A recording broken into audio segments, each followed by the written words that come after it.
नमस्कार दोस्तों, मैं निशा सिंह सदीनामा की ओर से प्रस्तुत कर रही हूँ आज 25 अगस्त 2022 का संपादकीय, जिसे लिखा है हमारे सह संपादक राकेश अचल जी ने, जिसका शीर्षक है पहले तोड़ो फिर जोड़ो भारत। तोड़ो और जोड़ो की नीति पुरानी है।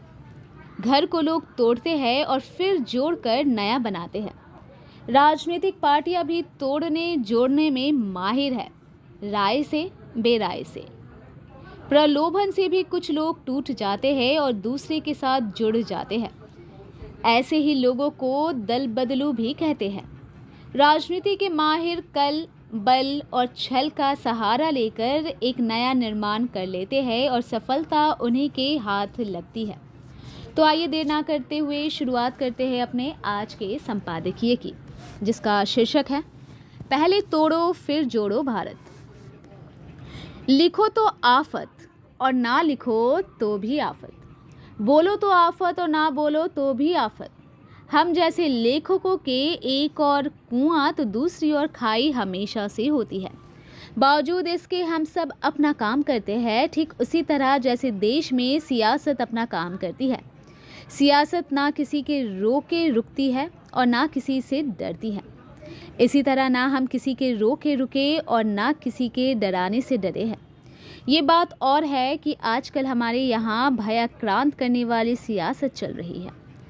पिछले 3 दशक से भी ज़्यादा समय से इस देश में गांधी नेहरू परिवार से कोई व्यक्ति प्रधानमंत्री नहीं बना, फिर भी निशाने पर यही परिवार है। सत्तारूढ़ दल पर आरोप है कि पिछले 8 साल से उसकी ओर से देश को तोड़ने की कोशिश की जा रही है। ये कोशिश किश्तों में और केवल चुनावी फायदे के लिए की जा रही है। कभी भाषा के नाम पर, कभी धर्म के नाम पर, कभी राष्ट्रवाद के नाम पर देश तोड़ने के लिए उपकरणों की कोई भी शक्ल हो सकती है। लेकिन भारत गणराज्य की संरचना कुछ ऐसी है कि देश टूट नहीं रहा। भारत तोड़ने के लिए पहले बड़े राज्यों को तोड़ा गया, बाद में देश के मुकुटमणि जम्मू कश्मीर के 3 टुकड़े कर दिए गए। वहां से लोकतंत्र समाप्त कर दिया गया। टूटे हुए राज्य में सभी को मतदाता बनने की इजाज़त दे दी गई, लेकिन देश नहीं टूटा। देश इतनी आसानी से टूटता भी नहीं है। हमारे साथ ही आज़ाद हुए पाकिस्तान को तोड़ने में भी 24 साल लगे और उसके लिए बाकायदा जंग लड़नी पड़ी। भारत को तोड़ने के लिए भी बीते 75 साल से जंग लड़ी जा रही है, किंतु देश टूट नहीं रहा। सत्तारूढ़ भाजपा के इन कथित देश तोड़ो कोशिशों के जवाब में अब मृतप्राय कांग्रेस भारत जोड़ो अभियान शुरू कर रही है। भारत की आज़ादी के पूर्वोत्तर के कितने ही भारत संरक्षित राज्यों को पूर्ण राज्य का दर्जा देकर भारतीय गणराज्य का अंग बनाया गया। पूर्वोत्तर का चाहे सिक्किम हो, चाहे असम हो, चाहे मिजोरम हो, सब के सब भारत के साथ जुड़े, टूटा कोई नहीं। हालांकि पड़ोसी देशों ने इन सभी को तोड़ने की लाख कोशिशें की। कांग्रेस की भारत जोड़ो अभियान का आप मजाक उड़ाना चाहे तो उड़ा सकते हैं।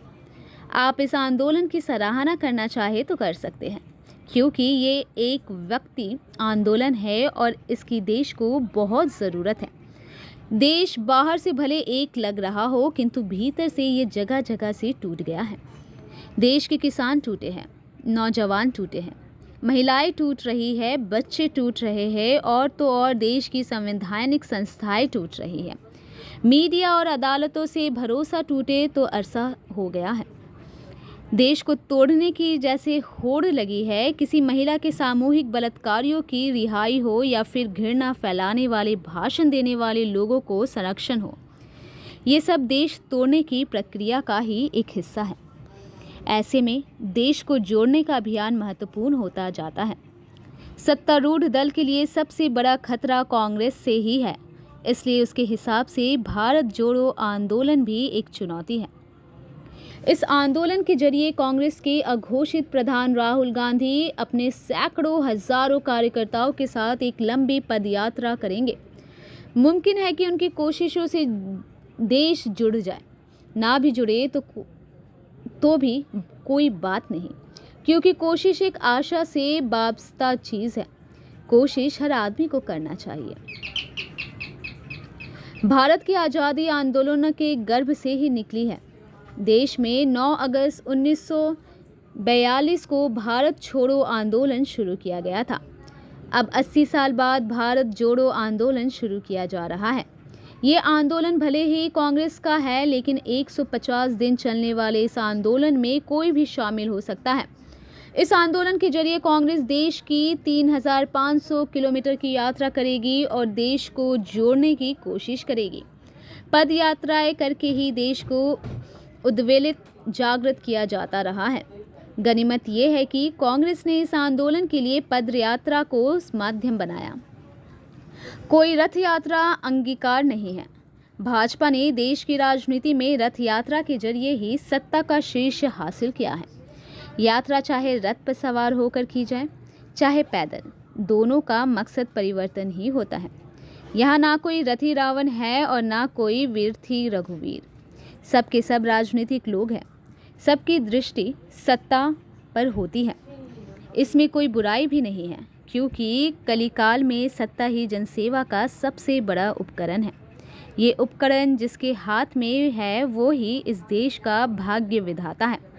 सत्ता हासिल करने के लिए 2 ही तरीके हैं कि आप या तो जनादेश हासिल करें या जनादेश को खरीद लें।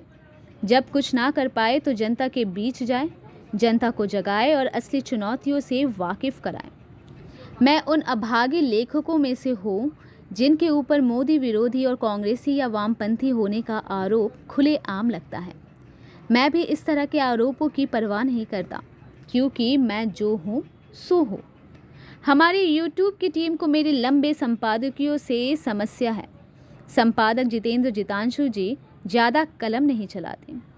कांग्रेस के भारत जोड़ो आंदोलन को सामयिक मानते हुए मैं इसे बहुत ज़रूरी मानता हूँ। कांग्रेस इस आंदोलन को यदि कांग्रेस का आंदोलन के बजाय जनांदोलन बना सके तो मैं सोने में सुहागा हूँ। कुछ तो परिणाम आएगा ही। मैं तो कहता हूँ कि भाजपा के नेताओं और कार्यकर्ताओं को इस आंदोलन का हिस्सा बनाना चाहिए, क्योंकि वे कभी भारत छोड़ो आंदोलन की हिस्सा नहीं बन पाए। आगामी आम चुनाव से पहले कांग्रेस की ये कोशिश डूबते जहाज को बचाने की अंतिम कोशिश हो सकती है। कांग्रेस का जहाज डूबने से कांग्रेसी ही बचा सकते हैं। बिखरा हुआ विपक्ष बचा सकता है, लेकिन हर क्षेत्रीय दल को इसके लिए दरिया दिली दिखाना होगी। आज की राजनीति में ये दरिया दिली ही सिरे से नदारद है। मेरे घुटने यदि हड़ताल पर ना होते तो निश्चित ही मैं भी इस भारत जोड़ो आंदोलन में शामिल होता, क्योंकि भारत छोड़ो आंदोलन के वक्त तो मैं पैदा ही नहीं हुआ था। तो दोस्तों, ये था हमारा आज का संपादकीय, जिसे लिखा था हमारे सह संपादक राकेश अचल जी ने। मिलते हैं कल नए विषय के साथ, तब तक के लिए नमस्कार।